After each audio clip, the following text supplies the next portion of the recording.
আরে মাথা ঘরে বন বন বন বন বন মাথা ঘরে। Welcome to Filmy Sonet. আজ রিলিজ করা হলো জিতের বুমেরাং সিনেমার মাস্ট অ্যাওয়েটেড সং বনবন। তো কেমন লাগলো এই গানটি? এক কথায় দুর্দান্ত লেগেছে। বুমেরাং সিনেমা রিলিজ হওয়া আগের দুটো গান থেকে এই গানটি আমার অনেক ভালো লেগেছে। গানটি খুব সুন্দরভাবে শুরু হয় এবং শুরুতেই সবাই ইমপ্রেস হয়ে যাবে।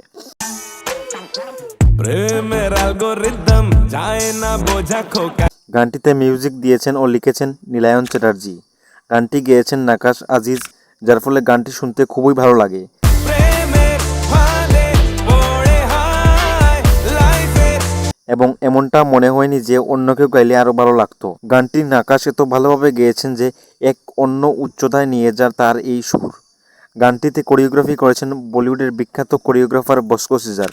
তাই এই গানটি হিন্দি গানগুলির মতো দেখতে লাগছে। গানটি তারা খুব সুন্দরভাবে শ্যুট করেছেন। গানটির look and feel, set design, background score খুবই সুন্দর। মানে এই গানটির জন্য অনেক টাকা খরচ করেছেন জিৎ, ও ব্যাকগ্রাউন্ড ডান্সারও অনেক বেশি দেখা যায়। গানটিতে জিতকে খুবই স্মার্ট হ্যান্ডসামভাবে প্রেজেন্ট করা হয়েছে। এই গানটিতে তার পোশাকগুলি খুবই সুন্দর।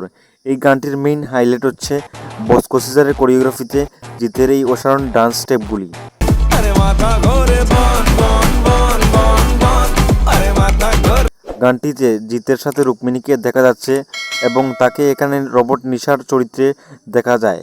তাকে খুব গর্জাস লাগছে। গানটিতে রোবট হিসেবে তাকে জিতের সাথে পা মিলিয়ে নাচতে দেখা যায়।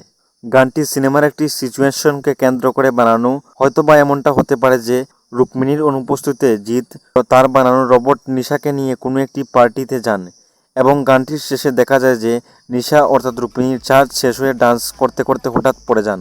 নেগেটিভ বলতে এই গানটির লিরিক্স আরও একটু ভালো হতে পারতো আমার মনে হলো।